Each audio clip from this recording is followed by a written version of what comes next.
It's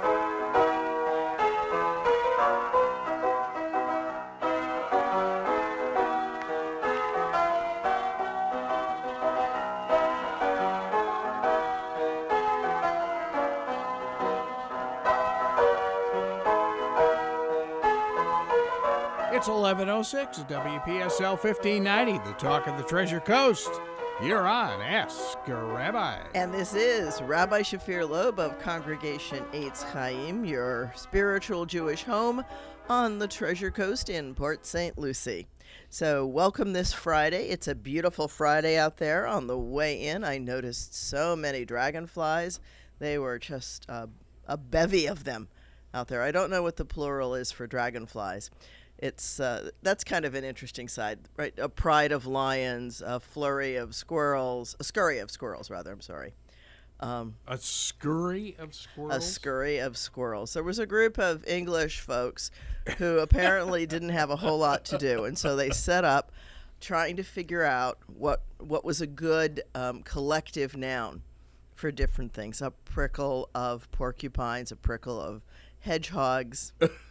Yeah, there's some great ones out there. Oh, a school of fish. Some of them have become very popular, and others are less well known. But you can Google or ask Alexa or ask any of those groups what the plural collective nouns are for things. Okay. My. Yeah, they played with it. They tried to decide what were the overarching qualities of a group, and so it makes sense.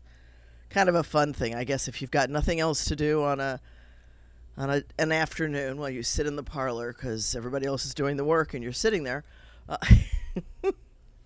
You have time for things like that, and so those become part of our history. So are you all ready to go to the beach on the 4th of July? Not even close. Not even close. No beaches, but wear your mask wherever you go. Wherever you go, do wear the mask. Absolutely. That's. And I've been saying this, I think, for weeks. You've been hearing me. It's courtesy for everyone else. It offers some protection. Yeah, not a heck of a lot, and perhaps any bit helps, and I think that's true. But more than anything else, it's being courteous. That's really the bottom line. It's putting other people at ease, knowing that if you cough or sneeze, all right, and you don't know that you're infectious, you won't be spreading it. I love this study, and that was done at a Florida university where they did the cough study, and CNN has picked up on it, and a couple of other news medias have as well. The cough study that shows the iridescent travel. Oh, yeah. Right, yeah. Of a cough. And it shows several feet. Of several feet if you're not wearing the mask. Right? And if you're wearing the mask, it doesn't travel. So here's the deal, folks. Don't put it below your nose. Don't lift it off your face to cough or sneeze. It's meant to get dirty in those cases because it's collecting, and excuse yourself for a minute. Go somewhere and clean up, put on a new mask, have a spare mask with you. Oh, I never thought of that. Yeah, have a spare mask. Yeah, it makes sense. Right? Put one in a Ziploc bag, close it, and put it in your pocket or put it in your purse or put it somewhere where you can access it if for some reason your mask gets soiled. Okay. It's funny. It's not heavy, but it's difficult to breathe sometimes. Sometimes it is. You got to get used to it. You got, that's the key, right? And no, you shouldn't wear it when you're, running a mile or sprinting, right? Because then you need every ounce of your. And here's a piece, right? If you really, really have difficulty breathing, get your breathing checked out, right? Because that might be a clue that you really are undiagnosed. Yeah, that's with a breathing disorder, right? Because many people are. I've been okay. So here's a lot of people have allergies and all sorts of allergies. I've got postnasal drip. I'm keenly aware of that.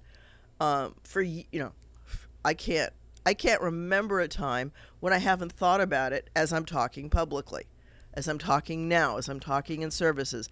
There are times that I have had to cough because, I forgot how to breathe with the postnasal drip for 1 second. I had a good coughing fit last night, sitting at my computer because I was trying to eat, drink, and breathe at the same time, and it didn't work. And you got confused, right? Yeah, I got confused for a second there.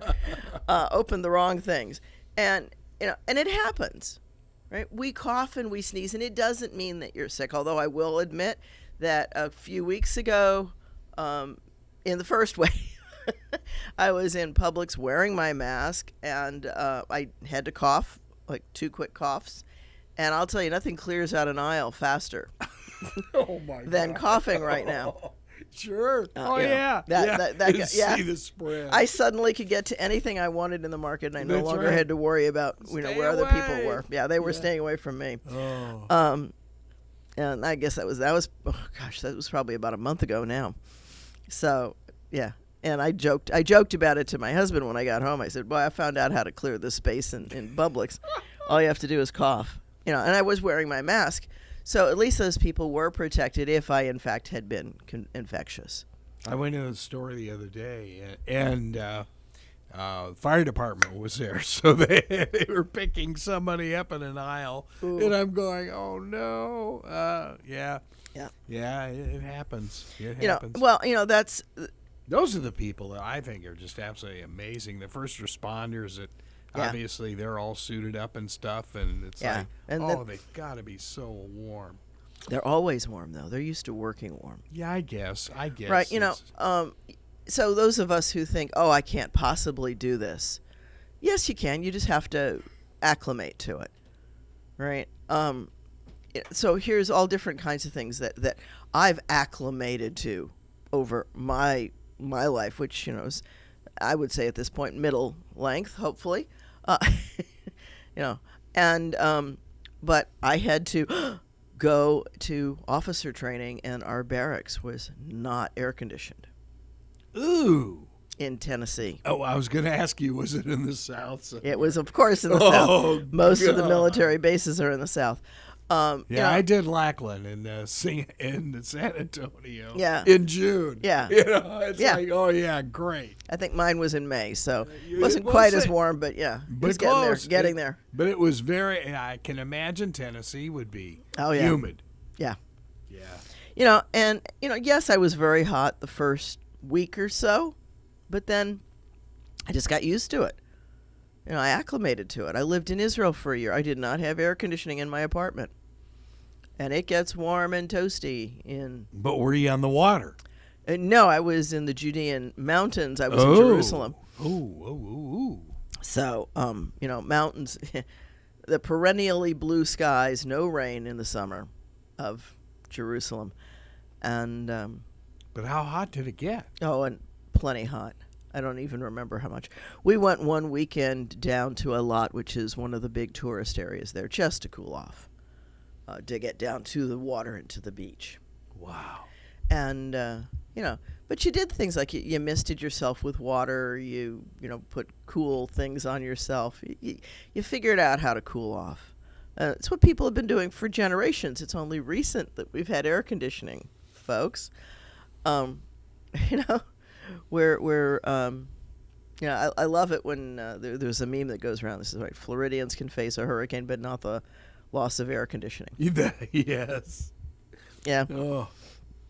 Well, So are you trying to tell me they wrote the scriptures in non-air conditioned, non-lighted areas? Yeah. Well, midnight oil, but Midnight oil. Yeah. midnight oil, right? So they used oil lamps, and we have found archaeologists have found, and other people have found oil lamps in many a cave that apparently people went inside and left their oil lamps there when they left the cave Wow. for whatever reason. Yeah.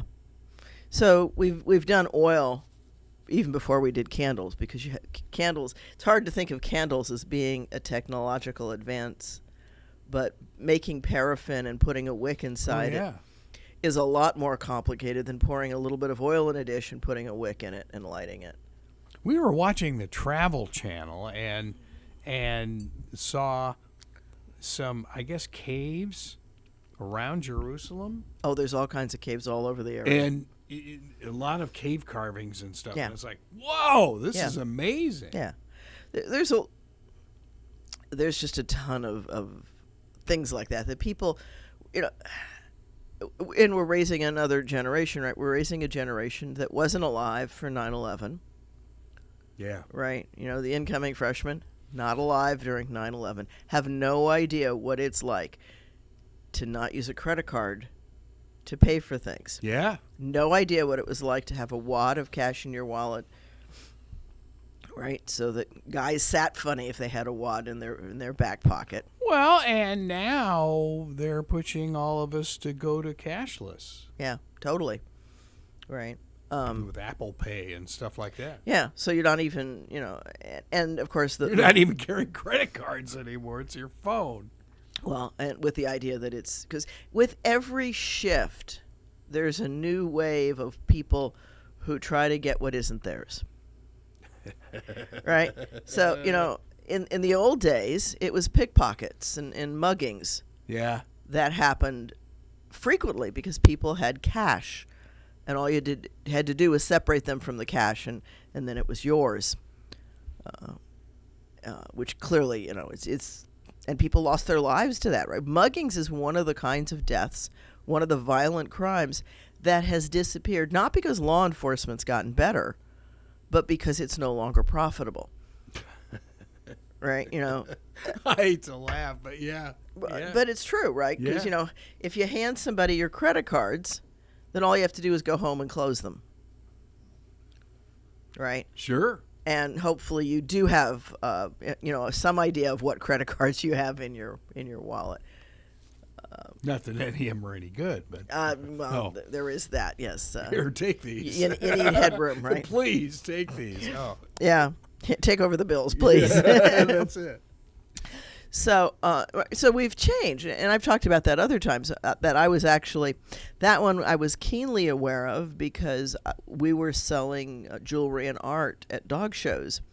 And when we started doing that back in the 80s, then 1/3 of our business was cash, 1/3 of our business was checks, and 1/3 was credit cards. Credit cards were in some ways the most risky, and we used to have this machine that you laid the carbon credit thing card in, machine, and you did the and you made a copy, and they signed it, and you gave them a copy, and you kept a copy, and you gave the bank a copy. Carbons. And you had to make sure that the print was good all the way through, and you could handwrite it and all kinds of stuff. And if you handwrote it.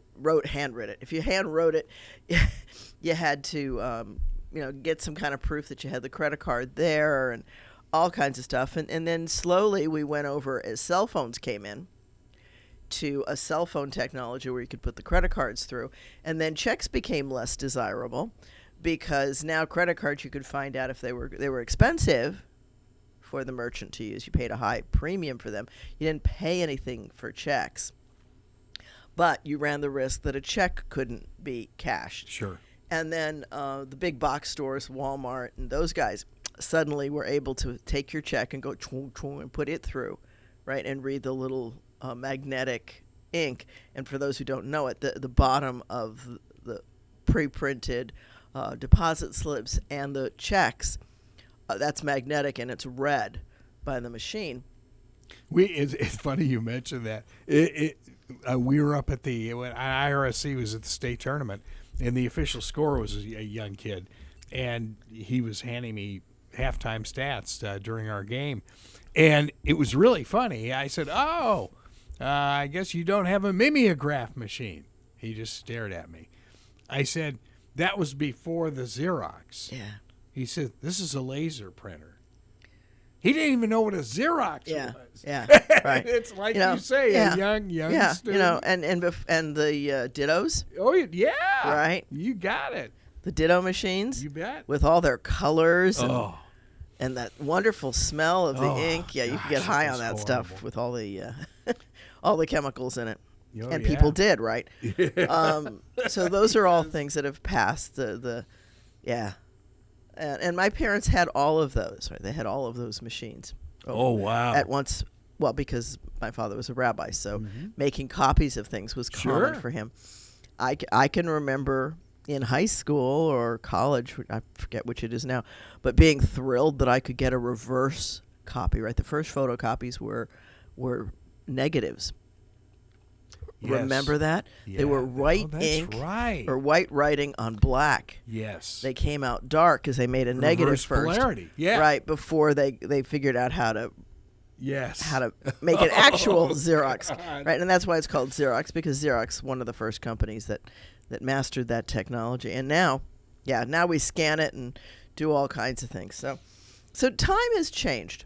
I'm going to, pardon me while I leave, I've got to load my Polaroid land camera. I've got one of those too somewhere. No, you don't. I do. I don't think I have any. Well, of course, I don't have any film well, for it. no, and you'll never find it. Why, you might on No, eBay you can find film. Polaroid. Yeah, Polaroids. Oh, my. For those times when you need something printed. But now you just, plug a printer into your phone. I've actually printed off my phone. I think that's pretty cool. Wow. Well, you worked in a company town, if you will, in the auto industry. Oh, Goodyear, yeah. Just think of Rochester, the home of Eastman Kodak. Yeah. What do they do? It's like almost the whole town of Rochester worked at Kodak. Yeah, well, and you bring up an excellent point, right? Because we've gone through different times when there have been paradigm shifts. Oh, yeah. And, the one that always comes to my mind is the end of the Swiss watch movement, the digitals, right? Because the ones who didn't want it, of course, were the watchmakers. Sure. Because it represented for them, that technology was a threat to their income, but it was also a freight train. Don't stand in its way because you're going to get shoved off to the side like the cows. Sure. And it's not good for the cows. So get out of the way, either hop on and figure out how to do that. Right, so for Eastman Kodak, right, the trick is either to jump on the digital bandwagon and be part of it or become outdated. And that's a very hard thing for people to do. It becomes increasingly, if you're not used to learning and doing new things, it becomes harder to learn and do new things. Our brains are such that if we don't continue to exercise those pathways and put down new ways of doing things, new ways of looking at things, then we become fossilized and rigid, and we risk the becoming outdated, discarded. The old butter churn. You're not going to use very many of those anymore. I've had bosses accuse me of being a fossil, so I'm used bosses? to that. Ooh. Usually it's the folks under you, but... No, television news was like that. Oh, okay. Yeah. Well, TV is one of those things, right? I can... Okay, here's a memory. $1,200 for a VCR. Oh, yeah. That could do all of either 1 or 2 hours. And I scored big when I bought mine. I'd just taken a negotiating course, and I walked out of the store with my VCR and 6 free cassettes for it. Oh. And oh, yes. Yeah. Right. So, yeah. And then, of course, after the tapes, then the VCRs got to 6 hours on a tape, and then we started going to DVRs and all of those, and now put it in your thumb drive and you can hold much more. Sure. Or you put it up on the cloud and you don't even have to carry the thumb drive. That's right. Well, think about that, though. Yeah. In that period of time, just a couple decades, really. Right. Well, that was really quick. It's not... The rate of change is accelerating, so that our kids will see many, many more things and advances than we saw. Because the rate of change is accelerating. The more we know, the more we learn, the more we can know, the more we can build. And so it's a building block kind of thing. Well, like your tablet there. Yeah. And your phone. They have better cameras than Carol and I used to use in Los Angeles television. It was, I have two of the big small Sony video cameras, right? Right before HD. Mm-hmm. The SD cameras, Right, yeah. the SD. And you can't even fix them anymore. People don't know how to repair them, and so they're not worth a whole lot. And and what you download from them is so huge, file-wise. Oh my gosh, I've got a tera storage unit that has a bat mitzvah on it that somebody gave me. Yeah. And it's a terabyte? And it's a terabyte of video waiting for me to. I was going to do a documentary on it, and of course that was right when HD was coming out, and this is all shot SD. And we did a wonderful. It was an adult bat mitzvah, and we did a wonderful. The stuff is there, so someday, God willing, I'll get into it, or some archivist. That'd be cool. Yeah, yeah. To get into what was it like for her to decide. She decided after her son went through his bar mitzvah, because one of the things she had said to her son as he was growing up, that one of her biggest regrets, she was a party girl, and she didn't want to have a bat mitzvah because she didn't want to, a bat mitzvah celebration, because she didn't want to do the studying, she didn't want to do the work, she didn't want, She wanted to party. She wanted to party. Yeah. And, her parents offered her a big party or the bat mitzvah, because it's expensive for parents to do a bar or bat mitzvah properly. Even just the religious training of once a week for years. It used to be 2 days a week, 3 days a week back in the day. We've now made it easier on the parents and harder on the kids by moving it to... Boy, I think back in the 70s? Well, yeah, it would have been early 70s. One of my interns went through a bar mitzvah, and it was... It's grueling. I think it was, he went 5 days a week to his Hebrew school after his high school, or junior high school. Yeah. Yeah, it's, I can remember, I have taught a Monday, Wednesday class and a Tuesday, Thursday class, and everybody meets on Sunday. So... Yeah. That was the old format. And now you're lucky if you can get the kids 1 day a week, because, the parents can't bring them until after they get home from work, and then there's dinner, and there's homework, and there's all kinds of reasons for not participating in it. It's a long, hard story. Yeah. Well, yeah. That we can spend an entire hour on. So how long not is taking the that road process right now then? It does take 2 a years? good 2 years to Okay. get somebody ready. And this woman studied for 2 years. She said it was like a master's degree. Okay. Yeah. She had a master's in social work, and she said that preparing for her bat mitzvah, getting all of the work done, was the same amount of dedication and work that she had to put into her master's. Interesting. So, Wow. if you think about that, if you're getting a young person, age 11 to 13, to do it, and you're bucking, right? Because no kid 11 to 13 wants to sit down and work hard.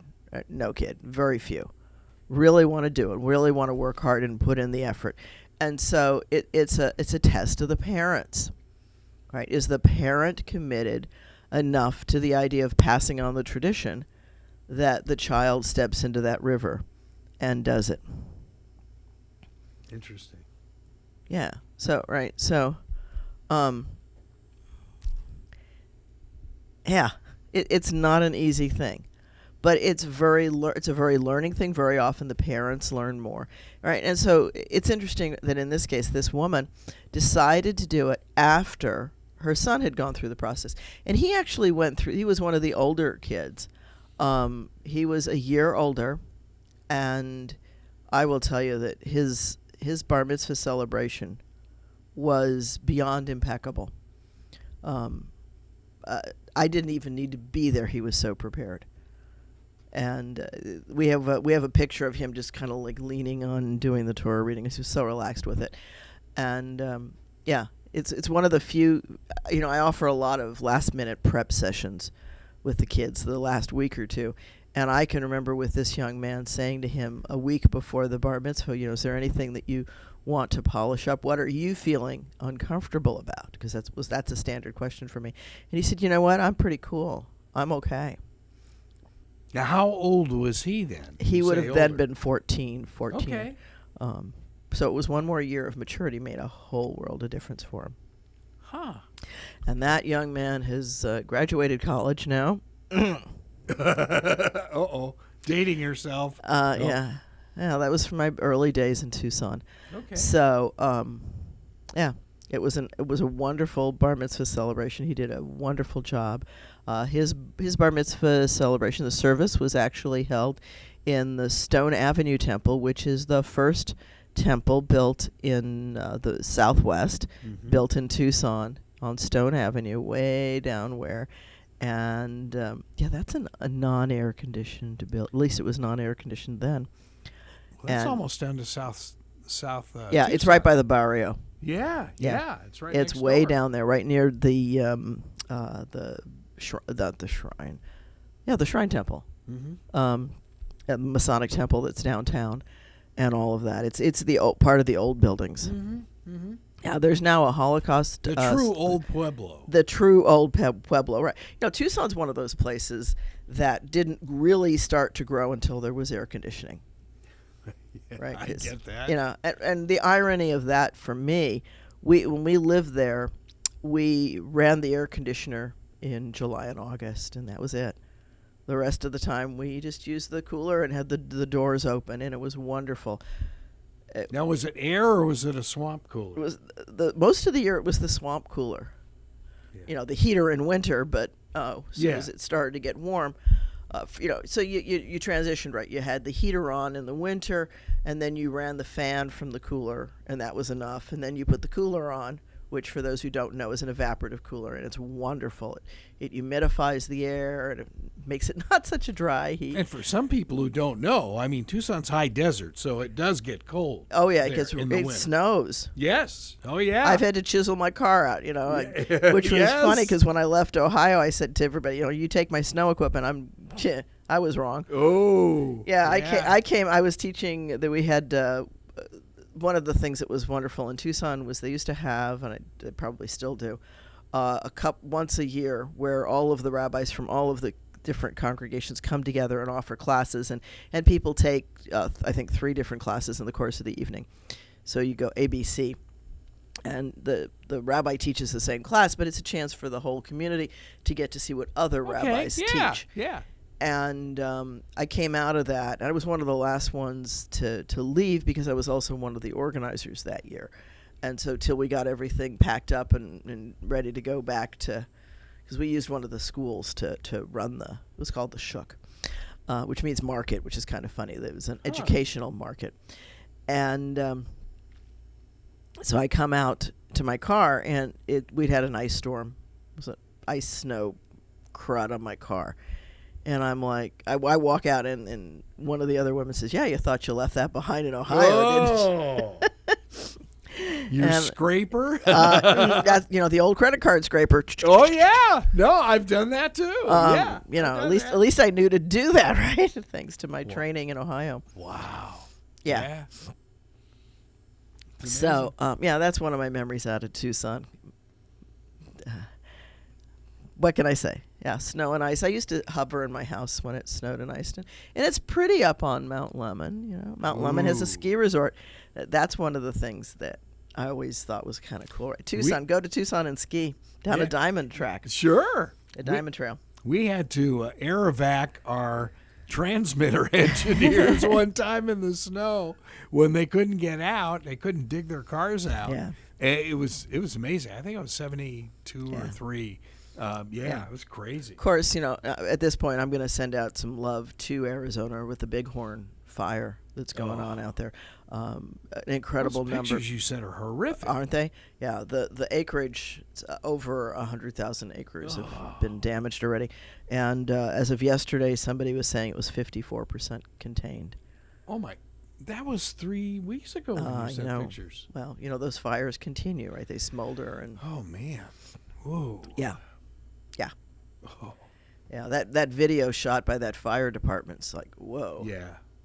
When you see how fast that goes, and just blows through, it gives you an idea of, you know, it's... I lost 2 roommates in the Santa Barbara fires, and this is back in, 69, and it was horrific. I mean, they didn't even know it hit them. it was a huge firestorm, came right over their truck and gone. Wow. Yeah, it was just brutal. Yeah. Just brutal. It can be. Yeah. And there's really nowhere to run to get out of the way. Imagine what it's like for the wildlife living in and around it. You know, you can see why the birds start screeching and the animals start screaming, and it becomes a major panic situation. There was a situation when it was, what do they call them? The Navajo firefighters. And it was in the hills above Tucson, and they were rescuing some of the wildlife, and it was precious to see these big guys carrying out like little deer and stuff like that. You know, the babies. Trying to get them out of the way. Yeah. Yeah. Crazy. Give them a chance to survive. Yeah. It's you know, and for people who say, you know, well, hey, that's just part of nature, who cares? It's not. We've got to take care of our ecosystem. We are highly connected to it. You know, even the stinking mosquitoes that I can't stand, they are food for some animals, and we see we see animals having to adjust. Yeah. Yeah, because their food isn't there. So we've got this very delicate world that we live in. It's one planet, folks. It's one universe. It's one God. I'm going to flip it back into religion again, right? Because that's the point. That's the issue. We forget. We forget that it takes two wings to fly. Right? And how many races are we? Oh, here we go. Yeah, one human race. You like that one, don't you? I do. I really do. You know, well, it's racializing, right? It's creating an artificial construct in order to other people, and you know, and I've talked about this on some of my Torah moments, right? When a prison system looks at the inmates as animals, then you know, there's a real problem, right? They're human beings with human feelings and human sentience. Oh, I've been in a couple prisons that thought that, and it's horrible the way these guys are treated. You know, well, and the worst part of that, I think, or one of the worst parts, because there's many worse parts, is that people have a tendency to live up to your expectations. Right? You know, that's what you want me to be, then I'll be that. It's a subconscious attempt at trying to fit in to the projected model. Ooh. Yeah, there's a little bit of psychology in there for you, right? Yeah. Yeah. Because people tend to want to be approved. They want to, and there's this weird feeling that, you know, if you're going to set an expectation, then I've got to do that in order to be approved and accepted. Why it's important to set healthy expectations for your children, right? You know, it's the difference between saying to your child, honey, it's wonderful, I'm glad you go to school, you know, I'm happy with a C, or honey, you know, do your work, you can achieve an A, work at it. You know, don't punish the kid if they don't achieve, reward them for the effort, but set an expectation, because that's where the kid will shoot. And if you shoot for the C and you miss, you flunk. Yeah. If you shoot for the A and you miss, you still have a B average. You know, somebody was asking, you know, what do you really need to get into Harvard? And it was a 4.18. You know, 4.0 is a straight A. And so you got to have better than a straight A. Now that's not entirely true, because they use some kind of a scoring system and other stuff adds the weighted GPA. The weighted, the weighted stuff. And boy, I'll tell you, you almost need to go to school to figure out the weighted GPA stuff. One of Carol's scholarship kids for Rotary this year had almost a 6, and you just think, oh my goodness. Yeah, because of the stuff that gets added in. Oh yeah. Well, you know, and that's shifting kids' focuses too, unfortunately. Right, so they're looking for stuff to quote unquote put on their resume. Right, we've become a resume line society. right? There's not necessarily substance there, but there's, and what's the problem with that is that it also, because so much weight is put onto that, for a certain segment of the population, there's a tendency to put what isn't there. Mm-hmm. Or to minimally, you take 1 foot inside the door and you say, oh, I've been there for a year. No, I haven't been there for a year, but I think about it all the time. And, we really do need to become more accurate with our speech. Yeah. It's interesting. That same young lady is going to Stanford. Mm-hmm. And she is the number 7 applicant around the country going to Stanford this year. And you think, little Port St. Lucie, it's great, sure. Well, we really do have, people don't get it. We've got Indian River State College, which is an amazing dual enroll benefit for the kids. Oh. Here you've got one of the top colleges in the country. It was number 1 for Aspen. You bet. And that's no small thing. Number 1 state college. Not in Florida, but in the country. Right. We were number 3 about 4 years ago, and then moved up to number 1. No, well, we shared number 1. Yeah. Right. With another Florida college. Mm-hmm. And because Florida has the dual enrolled system, and these colleges are open enrollment, which means that they don't turn anybody away. If a young person actually does the work, they can really benefit from it. All of the Rotary scholars had graduated from your place, from IRSC, before they graduated from high school. Mm-hmm. Yeah. I love that. That sounds funny. I love that. And for the folks who don't know, that's all of a week or 10 days or something. It's not much. It's just because the high school year goes longer than the college semester. But it is funny to have their AA. Oh, yeah, we have our AA already. They have their AAs already. And it's amazing. So your new kids, let's see, you're in B now, right? I am not teaching in B. You're You're off? I have half a semester off. I actually have time to breathe. Sleep? I wish. And that's I love my Chinese kids, but that is one of my goals is to, shift away from teaching the Chinese.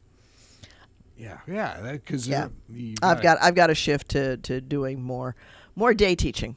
There you go. Yeah, or other gigs. I don't know how you do what you do at 1 and 2 and 3 and 4 in the morning. Yeah, well, because you've seen the posts and the emails. Yeah, right. Yeah, it's I have a few minutes sometimes between students for one reason or another, and it's one of my more productive times because I'm sitting at the computer. I can't leave because I've got a class coming up.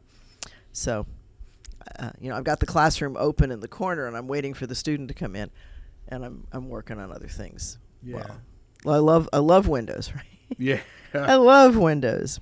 One of these days, I'll get a double screen, and I'll be able to work on one and have the classroom in the other. Well, it looks like, last night on our IRSC show, Bob O'Brien was saying that they're hopefully going to have students on campus the end of August. So, yeah. I know that there's going to be some classes, and I believe that the philosophy and religion classes will all be online or there's 2 different ways for online, and I got to hand it to IRSC on this again, because they stepped up to the situation and they created a new kind of online for what we do, which is synchronous online. And what that means is that there's a Blackboard Collaborate, or some teachers are still using Zoom, way to teach the class, and you meet with the class like the same as we'd meet on Skype if we were going to do that. And you have the class that way, and students can ask questions, and so it's a hybrid but online. So it's called synchronous online. And then you have the traditional asynchronous online, where you've got to do a whole bunch of different activities. And then you've got the hybrid classes where you're online for part of it, but you're in class once a week. I believe that IRSC is not offering any full face-to-face, but there might be 1 or 2 classes here. I think the business college is going to try and become the first there. But, you should be so proud. I mean, your college really pivoted on a dime. Yeah. It took no time for them to react. I was shocked. Yeah. Well, it helped that we had just gone on break. Yeah. That helped. Yeah. Yeah. Well, that's very true, too. Okay. And what they did was they extended the semester 1 week for those classes that had been face-to-face, full face-to-face, and in-class hybrid. They gave us 1 extra week of spring break. The classes that were online just continued online. It was no big deal.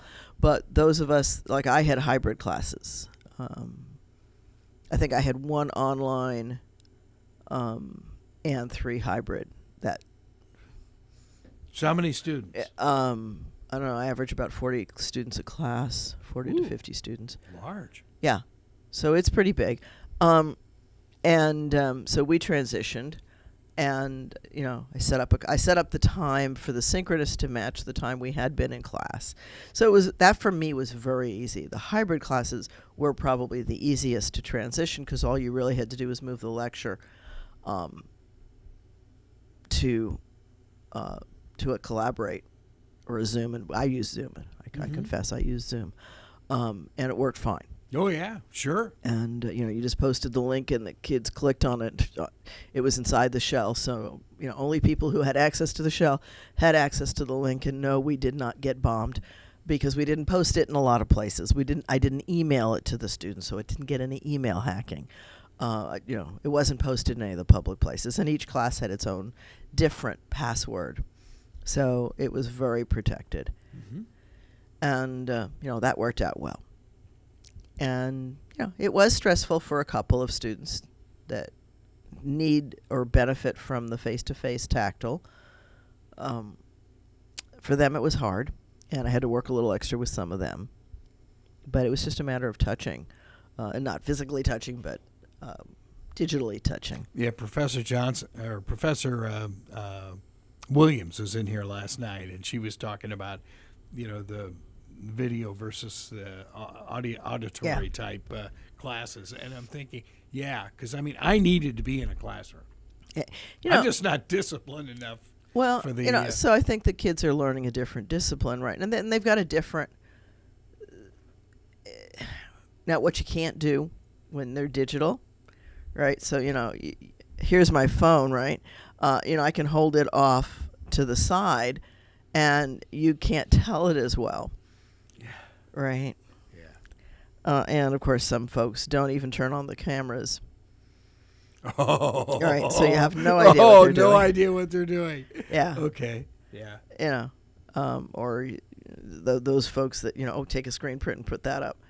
I've seen that too. Oh yeah. Oh come on. Oh, you'd really? be surprised. And the sad part about that, right, is that they're cheating. They're cheating themselves. They're not cheating me. They're cheating themselves. Here they've paid for this education, and I get it. I really do. In our society, again, that line on the resume, the 3 credits on the transcript, it's not about learning for some people. It's about getting that 3 credits. Right? So you've got 2 different kinds of students. There have always been those 2 kinds of students. I can remember when I was going through college, a couple of the professors said, hey, you're on the rolls. You got to see if you want something better, you better come in and work. Right? Because he just didn't want to be bothered. This was a male professor. He didn't want to be bothered with the students who really didn't want to learn, who just wanted the 3 credits. And if all you wanted was a C, you got it. Out the door. I'm not going to bother with you. Oh, you didn't have to take any exams. You signed a thing saying I perfect attendance. Yeah, perfect attendance. Oh no. And that way the people that were left in the class were in fact the ones who wanted to learn. Yeah. And we had really good classes. So I understand what he did. It's interesting psychologically what he did. Yeah. But you got to wonder about those kids that skipped through and really didn't learn and didn't. Where are they now? You hate to think about it. It's probably not the surgeon because it's hard to get into med school with C's, but it's not impossible. Caribbean. Well, And also they can go to another school, get better grades, and then transfer based on the different grades. And so, yeah, lots of different things. Wow. Because your grades don't transfer with you, so right, you can do things to improve your GPR, and including take all of college over again later, if you so want, get a second degree. So there really are second chances for people. And Anybody have a second chance back in the day? Oh. Well, you still did, because you could go to a college, right? People very often went to community colleges because they didn't have the high school grades, and the community colleges have always historically been open. And so if you finally had the maturity to do the work, you could go there and get better grades and then transfer. Not unlike some folks in high offices now. Who will remain anonymous. Yeah. I actually started college because my family had moved to South Carolina. I started in Columbia, South Carolina, my first year of college, because I was too young to live away. And my parents were right about that. I was too young. And I may not have agreed with them at the time, but, what the hey. So you went to USC? Or I went to USC in Columbia. Yeah, the Gamecocks. Mm-hmm. And but that was also an open enrollment school. In fact, we had a lot of folks come in from Jersey who couldn't get into other schools. Yeah, it was a standing joke that half the student body was Jerseyites, because it was an open enrollment school. Sure. In fact, you did not even have to have graduated from high school in order to get in. You only needed like 90% of a high school diploma. There was some number of high school credits you had to have. You did not have to have a high school diploma. And so it was but they also flunked a lot of students out. Well, I was going to say, yeah. that's, wow. Yeah, because the students really weren't ready, really weren't skilled, and they had high flunk out rates. And that was acceptable back in the day. Not now. Yeah, no. And then I transferred. Long story, but I transferred back up north to Ursinus, back with my friends. I had a good friend who was going to Ursinus, and she talked me into going to school there and getting my bachelor's. Yeah. Big city. Mm. Well, compared to Collegeville, Pennsylvania. Yeah. Yeah. Real big city. I think we could walk from one end of it to the other. Was there a stop sign in the town? Yeah. Yeah. But I'll tell you, it was interesting. There was a rule in the city that you couldn't sell liquor. No business with the name of the city could sell liquor. So the Collegeville Inn that sold liquor as part of dinners and stuff. Sure. It was a restaurant. Misspelled Collegeville. They dropped the E out of college, so it was Collegeville. Genius. The Collegeville Inn. Yeah, Genius. Collegeville Inn. Oh, yeah. Sure. So, and when I was on campus, we actually had to sign off of campus to go into that restaurant because they sold liquor. Wow. Yeah, back in the day. Before you were 21. Yeah. Well, you could go into the restaurant, you just couldn't order booze. Yeah. Right. Wow. Yeah. Although interestingly, Pennsylvania, that was Pennsylvania. Pennsylvania was 21 at the time, because I remember when I was a counselor at Camp Ramah up in the north, we used to go into New York where the drinking age is 18. Oh, right. yeah. And then, of course, you come back in and you're a little tipsy and you got to get back to camp. But we had learned early out of experience to have a designated driver. Yeah.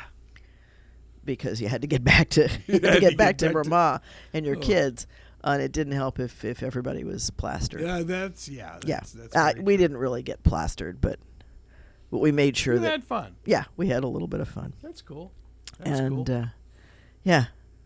So what's news at the temple right now? What's news at the temple? We're coming back up. This is, of course, the 4th of July weekend, and we wish everyone a great weekend for that. We have services live streamed, as always, at 7:30 p.m. We've been doing that for years. I just posted, actually, one of the services from early on back when and you can see Stuart's son, Aaron, his face is in the camera, and there's a whole bunch of other people looking around saying hi as we're starting to get the cameras set up and doing some of the streaming. In the early days, it was a real struggle to figure out, which way to aim the camera. And it was an older iPad than the one I've got here. All kinds of, it's gotten better over time. Sure. Needless to say. And now we have the Twyla broadcast system, which is a wonderful system done in memory of Twyla by her brother Jim. That's nice. So we really do appreciate that. We've been streaming. So service is at 7:30 every Friday. And we have Third Friday coming up in 2 more weeks. And that's our monthly. I can say it's coming up again? Every month it comes up. It's amazing. Yeah, the 17th, I think, of July. It's either 15th or 17th. I'm not at a calendar. Wow. No, I guess it's 15, right? Because the first is, never mind. It's the 15th, 17th. I'll get it yet. 'Cause it's the 3rd today. Right? So 3 plus 14 is 17, I hope. So it's the 17th. Still is. They haven't moved that. Yeah, they haven't moved that yet. 17th of July, and we need the orders by Wednesday. But you can pick chicken, brisket, or salmon, a 2J's catered meal, a Shabbat meal with matzo ball soup, and with a salad and all the trimmings, a schmear of chopped liver, and some of their delicious desserts and potatoes and a vegetable. And it's we also do try to collect extra meals. So if you'd like to sponsor a meal for a first responder, we provide hot meals from 2J's to the first responders. And they've already learned when I call and say, the meals are ready for you, they're like, our mouths are watering. Yeah. So that's a wonderful thing that we do. And 2J's who are new is great. It is. It's a great way to have a Shabbat meal here. So we love partnering with them. And, we're looking to do so much more in that kind of way. We want to reach out a lot of different ways from our congregation. I'm looking at a whole lot of different stuff. It's too early to tell you, but there's all kinds of exciting things that our congregation is going to be working at doing to help others to create the safety net, the one world, one God, one race. Yeah, we're all humans. We are all endowed, right? So there you go, right? All men are created equal. There's a wonderful example where when that was said, it didn't include everybody. Yeah. Right? Language changes, our understanding changes. And I think we are getting better, not fast enough, obviously, for some of the problems in society, but it can get better. We can make it better. It's up to each of us. Mm-hmm. Aleinu, it's up to each of us. It's a prayer that we say. It's upon us. It's upon us. And that is a wrap for Ask a Rabbi. This is Rabbi Shafir Lobb of Congregation Eitz Chayim. A rested rabbi, I mean.